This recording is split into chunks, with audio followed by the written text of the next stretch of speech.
From the moment I open up my eyes, there's one thing that stays on my mind. The Love Her show with the duo.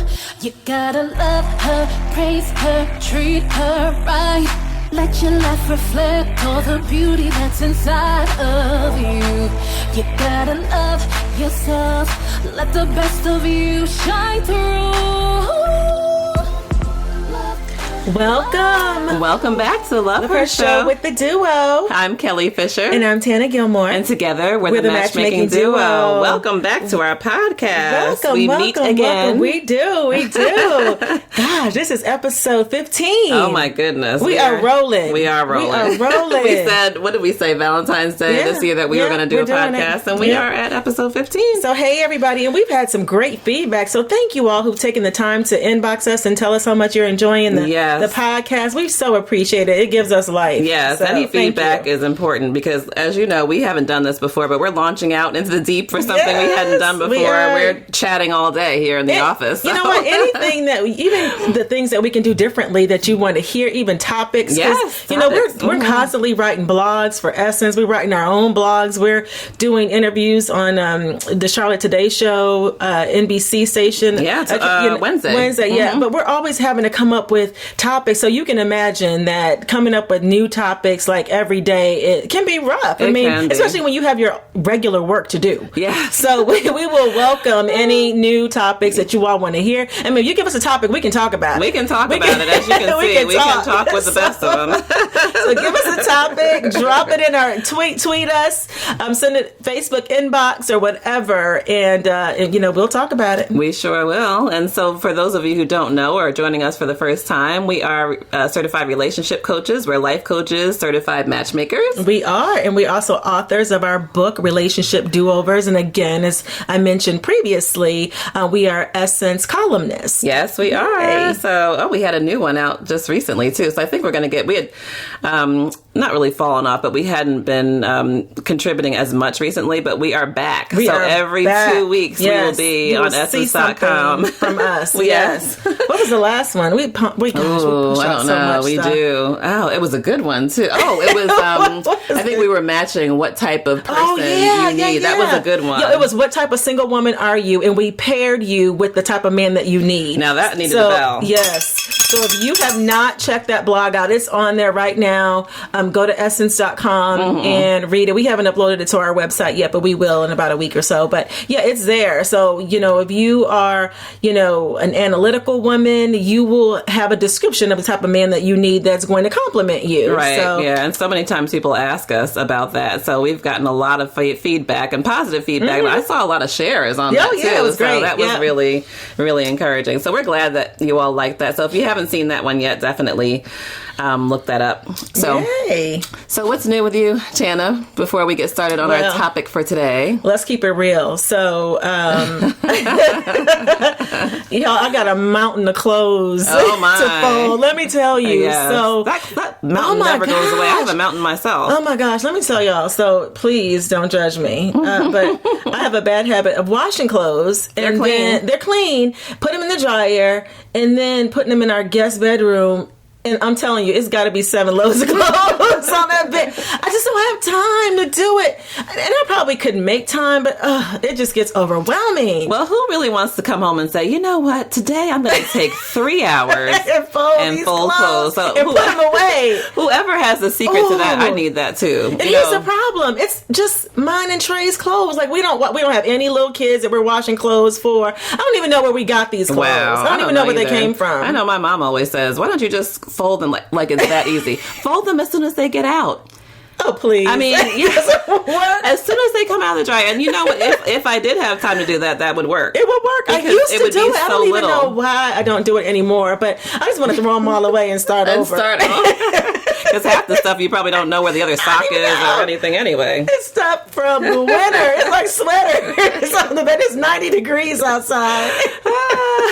So well, that's always good when a guest is coming, because that forces. Oh yeah, we do. Mm-hmm. So we have some guests coming to visit us in 2 weeks, and you best believe that guest bedroom will be spotless. That'll be your motivation. It is. It is. That's funny. Yeah. Folding clothes confession. Ooh, it is so bad. Yeah, and for me, what did I do? Oh, this weekend, well, our pool opened at our housing development in our community. So swimming, if you don't know, and I didn't know this either when I moved to Charlotte, swimming is huge here. It is here. Yeah. I did not know that it was this big of a deal. So, you know, I saw the little advertisement in my housing community, and it said, oh, swimming. I said, oh, I'm going to join. I'm going to sign my daughters up. Sign them up, and I'm telling you, for the first meet, and I didn't know, they had never really done formal swimming. For the first meet, there were cars around the corner. So you can't even get in Kelli's development, and we live across the street from each other, and you cannot even get over there. I was so overwhelmed. So that was 3-4 years ago. So they've done it now. But I mean, still, so swimming is huge. So that's what we did. Our pool opened early because all the kids in the development from probably 6 years old all the way up to 18, they all compete against the other housing developments in the area. So we went and did a little practice. Well, I realized I can't swim. I was just telling someone, they asked me, oh, can you swim? I was like, yeah, I can swim. Thinking back in the day. You're like, got out there this weekend. I can't save my life, ladies and gentlemen, I realized that I cannot swim. So I need some lessons. I need some lessons myself. Yeah, well, you know that I didn't take I took lessons when I turned 40. So a few of my girlfriends, like 9 of us, we decided we were going to do this triathlon. None of us knew how to swim. So we hired a coach, and he coached us and taught us all how to swim. And so we competed in our first triathlon together. And that was in 2013, I believe. So I just learned, and I've competed in several since then, but it's still a struggle for me. I mean, because I think it's just that fear. Well, I almost drowned in Cabo one year, and I vowed that I would never, ever go on vacation and not know how to swim. But since then, I've done scuba, I've done snorkeling, and all those, fun things. But I mean, it is a sense of like freedom. Yeah, I think so. But I mean, you just want to be able to save yourself. So I didn't realize that I couldn't swim to that degree. So that was an eye-opening aha moment for me. And I mean, what was it, 90-something degrees? It was 90 degrees this weekend, so it was relaxing. But the great news is that you now have a 6-year-old daughter that joined the swim team. Yeah, she did. Well, we won't tell the story on that, but she was so excited that she made the swim team. But I didn't tell her the inside scoop was that they relaxed the rules. So anybody who is willing to get into the pool and not cry is in. They're in. We made a big deal out of it. We're like, you made it! Congratulations, you are on the swim team. She was beaming with pride. Of you. You deserve ice cream. She was so happy. She was so proud. And I guess a couple days later, she was still standing on the side. I'm like, you jumping in today? Not today. So that's what we did. Yes, that is a little about our weekend, but we hope you all had a good weekend. Yes, shenanigans with the duo. I know. We'll be traveling a lot soon, so we'll tell you that probably toward the end, but we hope that we get to meet you all. We're doing a 4-city tour. We are. So on one of our stops, we would love to meet you guys and let us know that you listen to our podcast or how you met us, because we meet so many great people along the way. So what is our title for today? So it looks like we're back in the love lane. That's what we're familiar. And it seems like we get a lot of feedback when we're, I mean, obviously, I guess because people follow us because we are relationship coaches and matchmakers. So. And the analytics are like through the roof in the love. When we talk about love, the analytics are through the roof. Yeah, so we realize that that's what you all want to hear, so we're bringing it to you. Yeah, we are. So we thought today we'll talk about the importance of having an optimistic attitude. Ooh. And that's really, I mean, it's so important. I mean, we have so much. And I think, I don't know if you've noticed, Tana, but we usually load some of our posts, a week or so in advance. But on our Instagram, we've just been having more of a theme on social media about optimism. So I'm looking here on our Instagram. We have "You Are Beautiful." We had a post, My possibilities are endless. I'm worth loving, and there's love all around me. And then we had one heart check. Have you loved yourself today? So everything is all on that theme of self-love, optimism, self-love, and the reason why is because optimism is important. It's crucial to, being successful. It is. It really is. And it kind of goes in with our theme, the Love Her show. I mean, it's all about loving yourself. I mean, because you have to love yourself first before you expect for anybody else to love you. Right. So it starts with you. It does. And I mean, why are we doing this? We realize that there's a theme really with all of our success stories too that we've had with clients. Yes. And one of the main factors, among others, but one of the main factors that we've seen with our clients that are successful in matching is they come in optimistic. They do. Don't they? They come in with an awesome attitude. It doesn't matter if they're actually a 10 or an 8 or even a 6. Yes. And that confidence, I mean, it just goes throughout the whole process from start to finish. It does. And it's so helpful for us because they come to us just willing to just be open. And so that's already a recipe for greatness. When they come to us and they're willing to listen, they're willing to be coached. They're like, you know what, this is what you guys do. Right. I'm gonna stay in my lane, let you stay in yours, and just have at it. And then those are the women who win. Definitely. Those are the ones who win. Those are the ones that are in successful relationships today.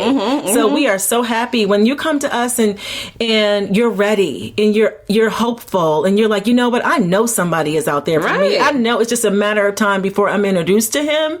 So, I'm ready. So whatever you guys have, whatever you want me to do, I'm willing to do it. That's the attitude that we want. So that means that you're ready and we can work with you. I mean, they have optimism on the process. They have optimism on whether they'll be successful. I mean, optimism on whether there's even love out there for them. That's right. They have no clue, but they're just like, you know what? I know there's someone out there for me. And I haven't met him yet, but, I have a lot to offer and I'm ready. And, it doesn't even matter that if you could be a 4 on a scale of 1 to 10 with regards outwardly to beauty or whatever. And it doesn't even matter to us because if you have a great attitude and you're, optimistic, we can work with that. We can. And you'd be surprised. So Kelli and I screen men all week long for our clients. I mean, we talk to them so often and they tell us over and over and over that they love a confident woman. I mean, you would think that, she has to be a size 0 or 2 and have all this long flowing hair. They don't really care about that, ladies. Let me just tell you, they don't. I mean, they want you to be, they want you to keep yourself up. Well, yeah, absolutely. They do. They do, but they also want you to be confident. So have you ever noticed in the mall? And let's talk. Let's say that. That's the truth. This is the truth. So let's go there. So you see someone who's not so attractive. Maybe she's not so attractive, but her man is, and you're like, what? How in the high heavens did she pull him? Yes, and he's just as happy. I mean, he's attentive. He's grabbing the stuff off of the shelf and putting it in the cart. What in the world? Yeah, and he's not paying attention to anyone around him. No. He is focused, fixated on her. And here's the reason, because she's confident. She's confident in who she is. She's confident in her man. She's confident in what she's bringing to the table. Yeah, she's taking care of business. She is. I'm telling you, ladies, you get your mind right.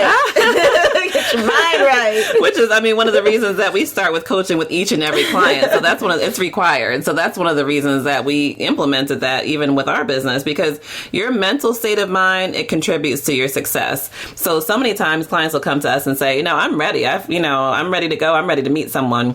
But everyone needs coaching in some area, whether it's optimism, whether, it's getting rid of, negative feelings or past relationships. We need your mind to be just as ready as your outward appearance. So optimism is always such a big deal.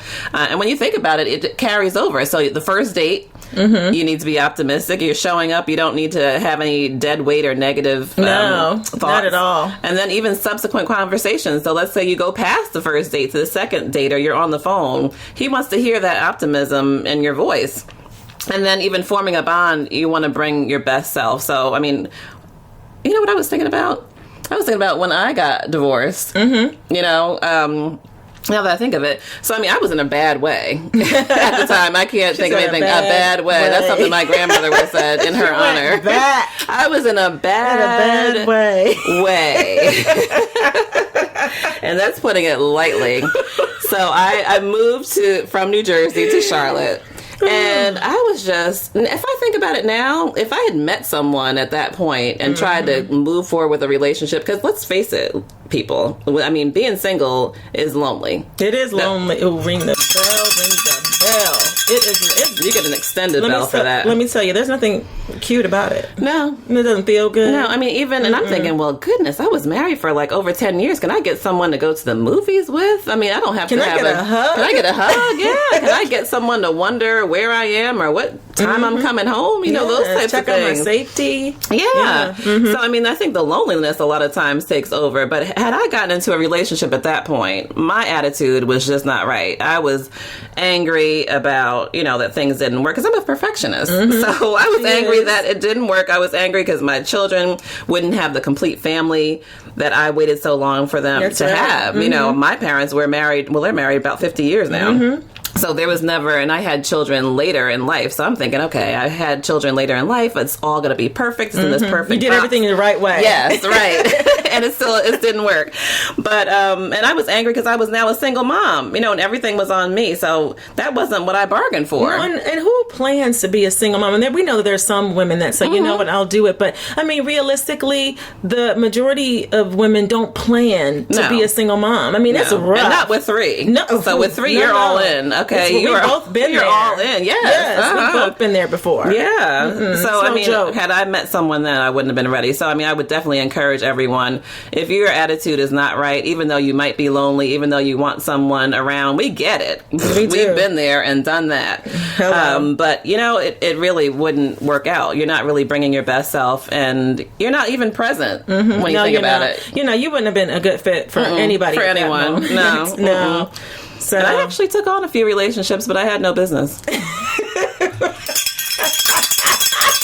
I can't with you. I had no business. This is like Confession Tuesday. She's like, I had no My business. mind wasn't right. It wasn't right. As they say, it wasn't right. Tears over here. It wasn't right. You should see her. She's like so prim and proper, like, I had no business. I had no business. I had no business. I was down in Charlotte, not a family member to be found, and I could creep. But I wasn't hilarious. right. I wasn't right. And it didn't end well either. So I had no business. But has anybody been there, though, is the funny part. We all have been there. Don't do it. Don't do it until you have an optimistic attitude. But we digress. But that might help someone. I'm telling you, don't do it. Don't go down the lane I went through because you're lonely. Don't do it. Get your mind right. Get your attitude right. It is not worth it. And I think for me, I remember just being the wife whisperer. You know, I mean, it's funny now, but it wasn't funny at the time. No, it wasn't. I'm sure. Let me tell you, and I talk about it openly in our book, Relationship Do-Overs. Like, I went from relationship to relationship. I was a single mom for like 11 or 12 years before. This is my second marriage, so before I married my husband now, Trey. But you know, I went from relationship to relationship to relationship, just trying to prove that I was worthy to be a wife. And, you know, I was grooming these men to be a great husband and grooming, you know, him for the next person, which he eventually married like 4 times. Well, that wasn't your plan, though. No, it was not my plan. No. It was not my plan, but I went from, I wasn't ready. And so I would do relationship rebound like over and over and over. That wasn't right. It wasn't right, and it did not end well for me. But actually, it did, because I'm so glad that neither one of those busters ended up being my husband, because they weren't ready. No, they weren't right for me. Right. But so I say all that to say that when I refocused and I regained my optimism and really established requirements as to what I needed, what I wanted, you know, who I wanted my husband to be, and who I wanted to be for him. Right. That's when it happened. So I had to make the internal shift. Yeah. You know, so it's so funny because I remember the church I was going to at the time back in Chicago, they, this older woman, you know, she was like, baby, they have the best advice. She was like, baby, write all your stuff down on a piece of paper and put it in that Bible and pray over it. Okay. And I was like, okay, Miss Ella May, okay, I'm going to do that. Now, I was like 20 something at the time, but I did it. And I was like, you know, let me just write down what it is that I want and then who I want it to be. And I prayed over it. That you're believing God for. I was. And so I put it in the Bible. And it's so funny because I hadn't opened up that Bible for a long time, and then when I met my husband Trey, we got married in like 1 year. So 1 year to the date we met. So it was real quick. Mm-hmm. And I opened up that Bible right before we got married, and I went through the list, and I was like in tears because like I remember checking off everything that I had wanted at the time. You know, I was like, oh my gosh, he's smart, he's funny, you know, he's a bigger guy. So I like the football players. And I was like, I wanted somebody with some thick thighs. Oh. I was specific. Write the vision and make it plain. I was like, we got these calves and these thighs and these big old arms. I was like, yes, Lord, yes, that's what I was. And he answered it all. He did. Mm-hmm. So, but I had to change, you know, just my outlook and my own optimism. So, yeah. I mean, and when you think about it, so, I mean, what are some of the things, even if you are not optimistic now? And I think a lot of times things can contribute to that, right? So, you know, if you've had failed relationships, if you haven't had a relationship at all in a while, you know, you're just thinking, well, you know, is it ever going to happen? You know, how do I get to this optimism that they're talking about? Mm-hmm. I mean, I can say, you know, a few things that I did. I mean, one thing I would say is I had to come to terms that I was single again and just embrace it. Oh, and how long did it take that? It took about a year, to tell you the truth. It took about a year to really just purge all of that anger and the bitterness and really come to terms with, you know, let me just forgive him, forgive myself, and move forward. So I think until you really deal with the fact that you are single and then embrace it, find the good parts of being single. Because, I mean, there are some really good parts of being single. As I compare the two. You know, you can do what you want. You can, as we always say, you can bob and weave. You can leave and do different things. And you don't have to really, I mean, I was able to start this business as well. I mean, who knows if I'd have had the time to do that. If I trying to cater to a husband and a family, and, you know, you don't know and what young kids. Yep, he would have brought to the table. The kids he may have brought to the table. That would have been rough. It would have, because, I mean, we were up sometimes 24 hours doing things, especially as we were writing our book. Yeah, we didn't sleep. Yeah, and so maybe there's some things that you can do in the meantime that you're being called to do, or even discovering your purpose while you're single. I mean, that's one of the things that you can do and not have to confer with anyone right now except for God. That's right. And I think also what we would recommend for you all to do is, and we have this exercise too to our clients, we ask them to create their love vision board. You know, just be optimistic on what do you want? What do you want in life? What do you want your love life to look like? Put it out there, what it is. It's your blueprint.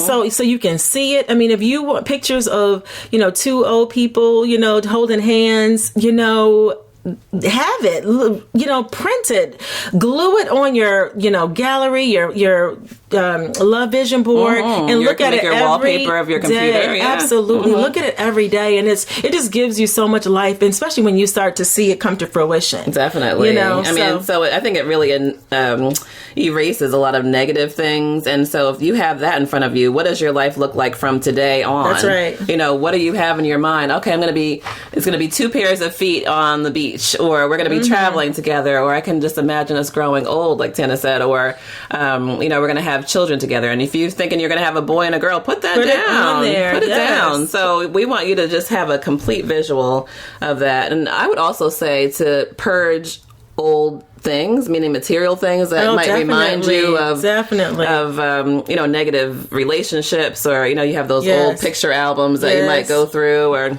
you don't need that around. I'm not saying to throw it away, but you might want to just put it away. Yeah. Put it in storage or something. So one of the workshops that we did, Dating Class for Women of Power, which is on our online store right now, one of the modules was releasing the hurt. And that was one of the exercises that we had some of the, you know, clients do, is to just purge some of those things. You're holding on to material things that you need to just purge and just get rid of. Even that gift he bought you. I mean, sometimes it's hard to let those diamond earrings go. And you know what? Bless somebody else with them. Right. Bless somebody else with them. I start giving away handbags, furniture. Yes, furniture, golf clubs, whatever it is. I mean, whatever's going to take you back there that you don't need to go. And I mean, you might want to purge negative people too. That's been kind of a theme on our social media too. So, I mean, that was one thing when I came down to Charlotte, I had to purge negative people. Yes. So whoever's not in your camp that's moving you forward, whoever's not supporting you in this this journey of finding love, of finding happiness, they gotta go. They have to go. They have got to go. They do. And it's interesting because I shared this earlier in one of our other podcasts that this is our 16th year of marriage, but we took a 2-year break. So I mentioned that before. So we separated for 2 years, and even when we got back together, there were some people that didn't feel like we should have, or maybe that I should have moved on or whatever. But I had to release those people because they were not going to support my journey and support my marriage. Right. So those people had to go. Look, nothing personal, but I need people in my corner and in my space that is going to support this marriage. We need your support more than ever right now. And if you can't be here for us, then you have to go. Right. Yeah, that's true. Yeah. People who support your relationships, people who support your goals, people who support your happiness. That's so if right. Someone's calling you all the time and bringing you down with something. I don't even answer the phone. Family, friends, they all, because it really is, I think, counterproductive to your future. So if your future and you're saying, as of today, I'm going to find love, I'm going to find my optimism, I'm going to be empowered, I'm just going to throw away all the negativity from the past. So that means you can't bring on negative people. No. They have no space and no room in your life. Not when you're moving forward. And again, we always say this too. You want someone and people in your space that's rowing the same way. Right. You're moving in the same direction. You want the same things, not necessarily the same things in life, but your goal is overall happiness. Right. And that leads us to another point. So find the fun. Oh my goodness. Where is the fun? So if you've gotten into one of those ruts where you're just going to work, going home, or you're going to church, or, that same routine over and over again. Now think about down the line. So we're thinking you're going to be in a relationship soon. We're optimistic. What kind of conversation are you going to have when he says, well, tell me about yourself? And it's crickets. You're like, I don't.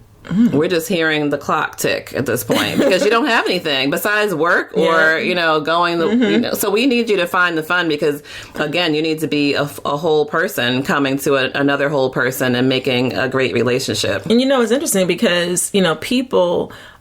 they're so wrapped up in their careers, and we are so proud of you. Please don't take this the wrong way, because we're so proud of everything that you've accomplished. Because it takes a lot to accomplish it. Here we are you're doing this and stepped out on faith and started our own business and leaving, successful careers. But so we are proud of you. However, there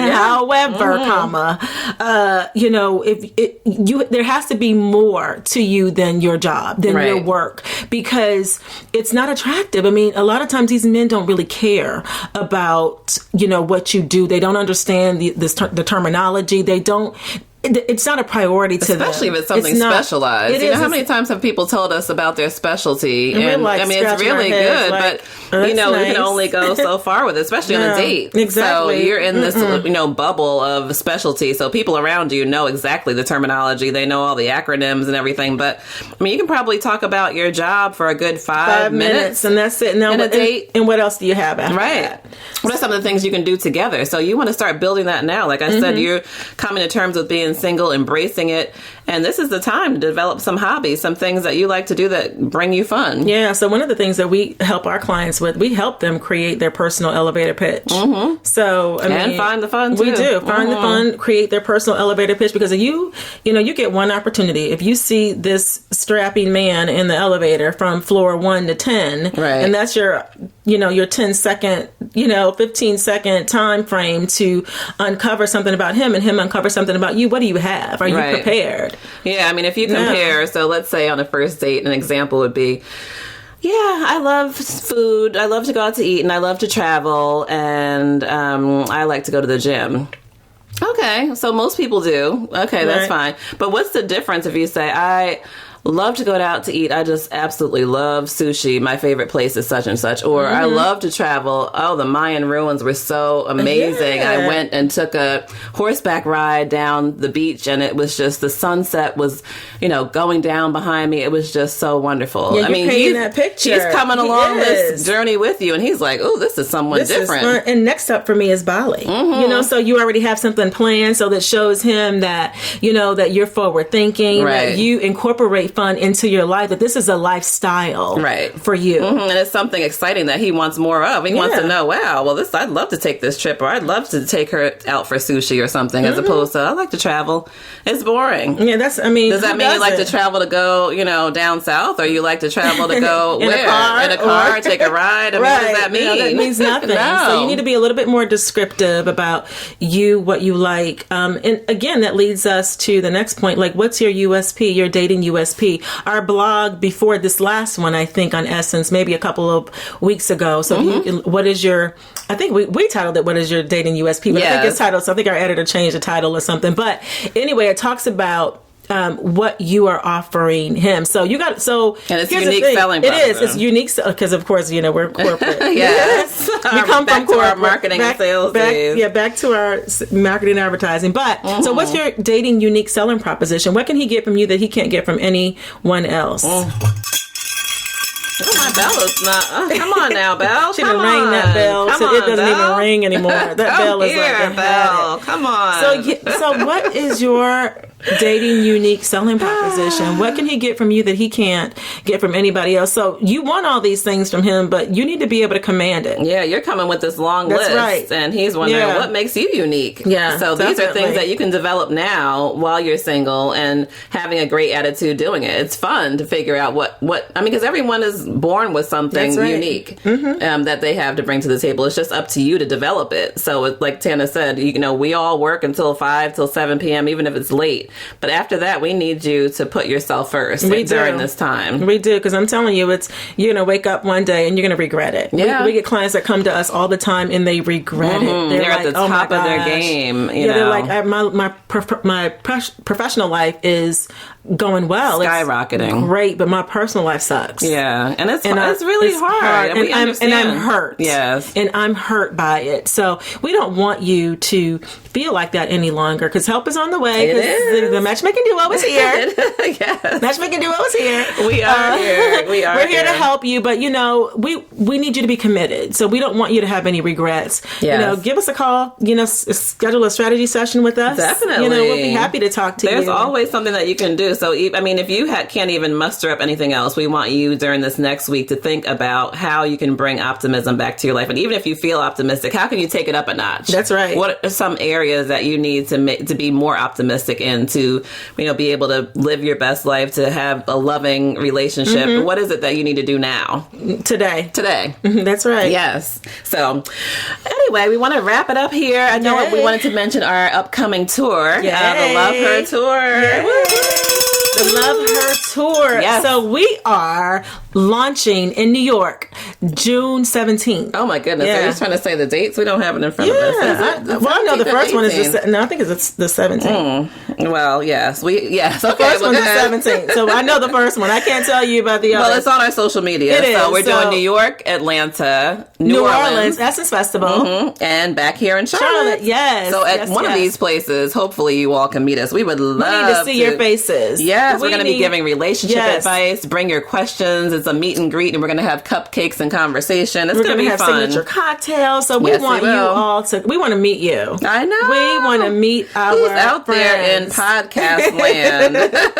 Okay, so New York is June 18th. Oh, June 18th. Atlanta is June 23rd. Essence Festival, we haven't confirmed the date, but I know that we're going to be there June 29th through the July 2nd. So we'll get the date soon. Details coming soon. And Charlotte's going to be July 14th. So go on our social media and we have all the dates there. Save the date for the locations that's closest to you. And we cannot wait to meet you. We cannot wait. We want to see your get this face show on the road. In the place. Yes, definitely. Love in summer 2017. Yes, we're going to help you jumpstart. Get this thing moving. We're going to help you jumpstart your love life this summer. Yes. Well, you can follow us on social media at the Matchmaking Duo. You can follow us on Instagram, Twitter, Facebook. Yes, and of course our website, thematchmakingduo.com. And our online store. So we definitely want you to reach out to us, but we will see you soon. Okay, everyone, we are optimistic starting now. So great to talk to you guys. Have a wonderful day. Bye.